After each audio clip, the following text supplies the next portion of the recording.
Assalamualaikum warahmatullahi wabarakatuh. Perkenalkan, kami dari kelompok 3 akan mempresentasikan mengenai analisis kebutuhan diklat. Perkenalkan, nama saya Dina Dino Koima beserta rekan saya Saudari Siti Fajriah. Materi pertama akan dipaparkan oleh Saudari Siti Fajriah. Untuk materi pertama, saya persilahkan. Sebelum masuk ke dalam materi, alangkah baiknya kita mengetahui apa yang dimaksud dengan analisis kebutuhan diklat. Analisis adalah aktivitas yang memuat sejumlah kegiatan seperti mengurai, membedakan, dan memilah sesuatu untuk digolongkan dan dikelompokkan kembali menurut kriteria tertentu. Kemudian, dicari kaitannya dan ditafsirkan maknanya.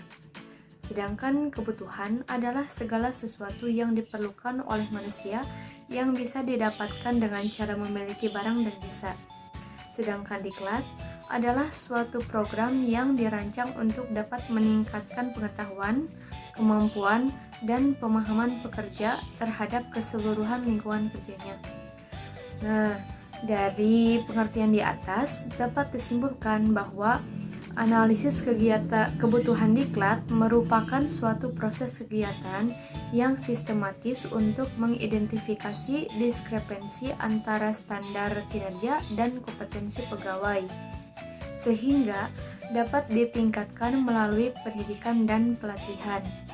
Selanjutnya ada pengertian Training Needs Analysis atau TNA. Training Needs Analysis merupakan suatu proses identifikasi dan analisis tentang kebutuhan pelatihan atau program pengembangan potensi sumber daya manusia di dalam sebuah organisasi atau perusahaan, dengan tujuan akhir adalah peningkatan performa sumber daya manusia. Sebenarnya apa sih tujuan TNA itu? Nah, tujuan TNA adalah yang pertama, untuk dapat meningkatkan kompetensi dalam ingatan produktivitas kerja anggota organisasi. Kedua, mengidentifikasi jenis pelatihan yang akan dibutuhkan. Tiga, dasar dalam penyusunan materi pelatihan. Empat, sesuai dengan kebutuhan lembaga pendidikan. Dan terakhir adalah dasar penyusunan anggaran pelatihan. Selanjutnya ada peranan utama pelaksanaan analisis kebutuhan diklat. Nah, peranan utama pelaksanaan analisis kebutuhan diklat adalah sebagai berikut. Pertama, sebagai rancang bangun kegiatan diklat yang akan dilaksanakan. Dua, rencana program diklat yang dipersiapkan. Tiga, sebagai pedoman pelaksanaan diklat. Yang terakhir adalah sebagai pedoman kegiatan evaluasi atau monitoring pasca diklat.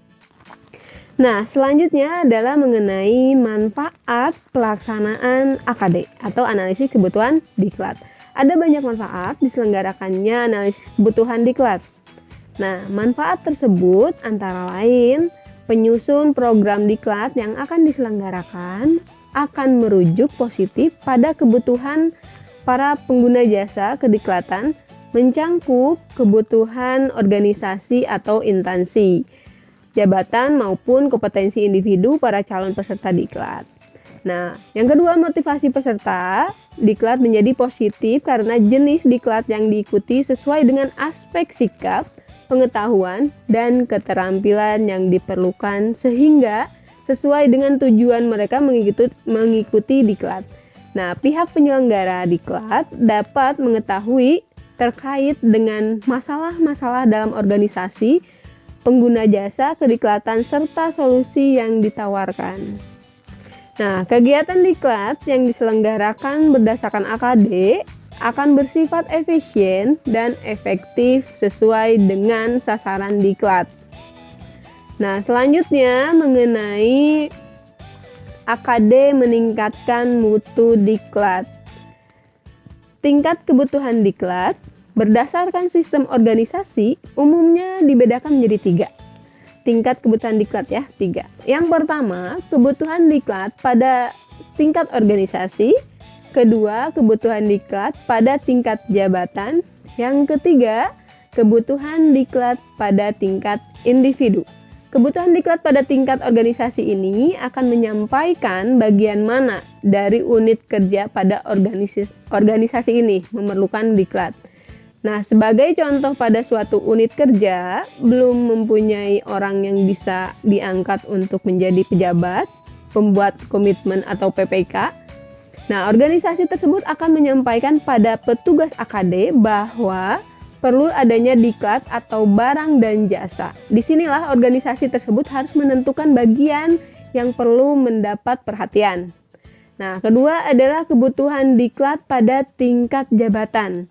Pada pendekatan ini, pimpinan organisasi menentukan sikap yang bagaimana, pengetahuan dan keterampilan apa yang diperlukan bagi para pegawainya dalam menjalankan tugas kedinasan. Setelah diputuskan oleh pimpinan organisasi, selanjutnya sampaikan kepada petugas AKD mengenai sikap, pengetahuan, dan keterampilan yang dibutuhkan sebagai hasil AKD. Ketiga adalah kebutuhan diklat pada tingkat individu.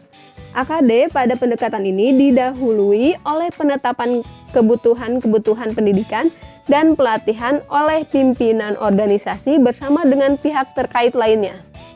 Dalam hal ini, organisasi dapat menentukan karyawan mana yang membutuhkan pendidikan dan pelatihan serta jenis-jenis diklat apa yang dibutuhkan oleh individu-individu pada organisasi yang dipimpinnya.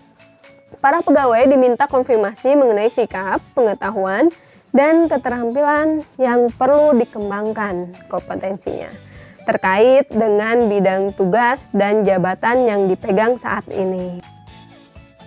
Nah, kesimpulan yang kami buat adalah secara umum, analisis kebutuhan pelatihan didefinisikan sebagai suatu proses pengumpulan dan analisis data dalam rangka mengidentifikasi bidang-bidang atau faktor-faktor apa saja yang ada di dalam instansi yang perlu ditingkatkan atau diperbaiki agar kinerja pegawai dan produktivitas instansi menjadi meningkat. Nah, tujuan dari kegiatan ini adalah untuk memperoleh data akurat tentang apakah ada kebutuhan untuk penyelenggaraan pelatihan. Analisis kebutuhan diklat adalah bagian yang tidak terpisahkan dengan kegiatan diklat. Training need analysis merupakan suatu proses identifikasi dan analisis tentang kebutuhan pelatihan atau program pengembangan potensi sumber daya manusia di dalam sebuah organisasi atau perusahaan dengan tujuan akhir adalah meningkatkan performa SDM. Penyelenggaraan diklat akan menentukan masalah-masalah yang selama ini telah muncul, solusi yang diperlukan diinformasikan dari AKD apakah pejabat fungsional, umum fungsional tertentu atau pimpinan langsung. Kedua adalah perumusan tujuan AKD. Pelaksanaan AKD menetapkan tujuan diadakannya kegiatan AKD, apakah tujuan tersebut untuk kepentingan tingkat organisasi, kepentingan tingkat pemangku jabatan, atau tingkat pekerja. Tahapan ketiga yaitu persiapan instrumen AKD. Selanjutnya, responden mengisi instrumen yang telah dipersiapkan untuk menjaring data yang diperlukan terkait dengan sikap, pengetahuan, dan keterampilan yang dibutuhkan serta jenis diklat yang diinginkan responden. Data yang dikumpulkan terdiri dari data primer maupun data sekunder. Data primer merupakan data yang diperoleh langsung dari responden, sedangkan data sekunder merupakan data pendukung. Tahap kelima dari AKD adalah pengolahan data. Data yang telah diperoleh dilakukan tabulasi data sesuai dengan data yang diperoleh baik primer maupun sekunder. Nah, itulah kesimpulan yang kami dapat. Mohon maaf apabila banyak kesalahan dari yang saya ucapkan dan saudari Siti Fajriah ucapkan. Wassalamualaikum warahmatullahi wabarakatuh.